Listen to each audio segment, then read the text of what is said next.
Hello guys, karibuni tena katika mwendelezo wa video zetu. Tunashukuru sana kwa ambao wanazidi kutusupport kwa kusubscribe, kulike, kushare na comment. Na leo nimeamua kuingia studio kukuletea tutorial nyingine inayohusiana na changamoto ambao wanakutana nayo watumiaji wa Azam TV katika kipengele cha no signal, na wakati huo huo inakuwa remote haifanyi kazi.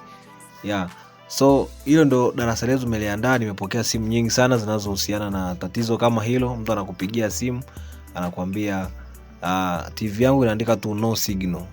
Inaleta kioo cha blue kinakwambia no signal, lakini pia nikijaribu kumpa maelekezo kwamba abonyeze menu aende wapi na wapi, pia remote inakuwa haifanyi kazi. So leo tunaenda kuangalia nini changamoto, nini kinachosababisha hali kama hiyo kutokea, na ni swala ambalo ni simple by then, sio la kumuita fundi. Kwa hiyo mara nyingi sana mimi natoa kitu ambacho wewe mwenyewe unaweza kukifanya ukiwa sebuleni kwako ikiwa umetokewa na tatizo kama hilo.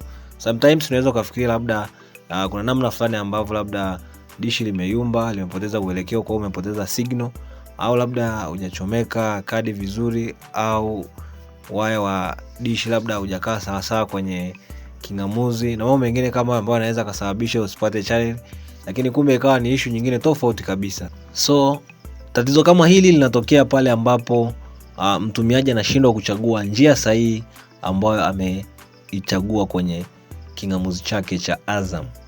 Kwa mfano tuchukulie mfano mtu anatumia kingamuzi cha Azam pamoja na TV ya kichogo au zile za zamani za analog. By then zile TV hazina mfumo wa HDMI. Lazima itakubidi utumie AV cable, audio and video cable, zile waya ambazo ni tatu, moja nyekundu, moja nyeupe. Hiyo ni audio left na audio right, lakini pamoja na ule waya wa njano ambao ndio kutransfer video. Kwa hiyo itabidi utumie hizo.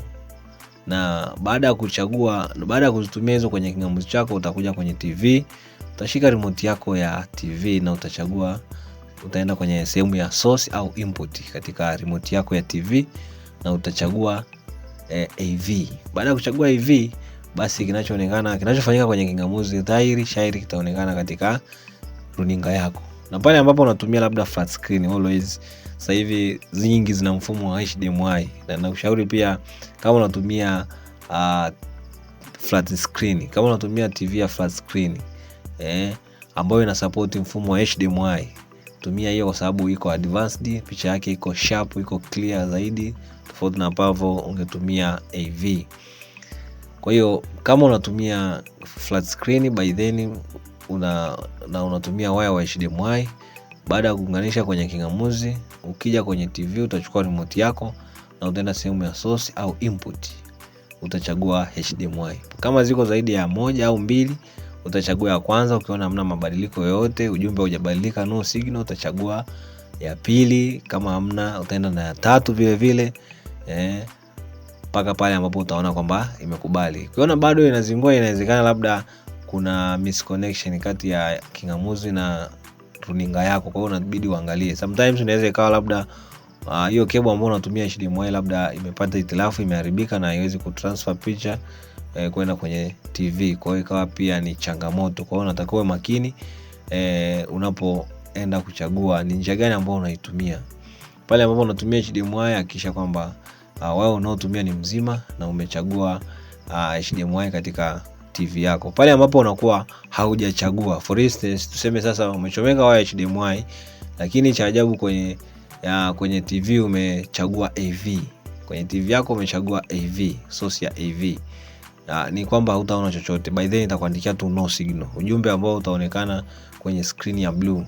Na pale ambapo utatumia remote yako ya Azam, ina maana haitafanya kazi. Wewe utaona haifanyi kazi.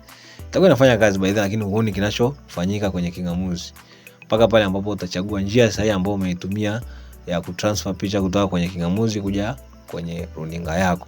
Kwa hiyo ndo tatizo, na linasangine mtu anakuta anaita hadi fundi kwa ajili ya kurekebisha dishi, kumbe hata issue yenyewe sio dishi. Kumbe ni issue ndogo tu.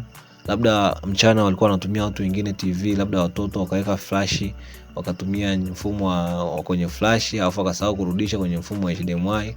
Basi inakuwa inakusumbua, unashindwa wewe kujua tatizo ni nini, labda signal zimepotea au tatizo ni nini. Kwa hiyo ndio njia rahisi ambao unaweza ukaifanya ukiwa sebuleni kwako kabisa na remote yako. Unabonyeza tu mara 2-3 unakuwa umemaliza. Kwa hiyo nafikiri utakuwa umejifunza jambo. Kama ni mara yako ya kwanza katika channel hii, basi usiache kusubscribe channel yetu. Subscribe ili uweze kuwa kwanza kupata video na updates pale ambapo tunakuwa tunaziweka online. Basi kama una tatizo, una maoni, una ushauri, unaweza kaandika comment yako chini ya video hii, au pia unaweza kutucheki katika mtandao wetu wa WhatsApp kupitia namba ambazo zipo chini ya screen hapo. Hadi wakati mwingine, bye.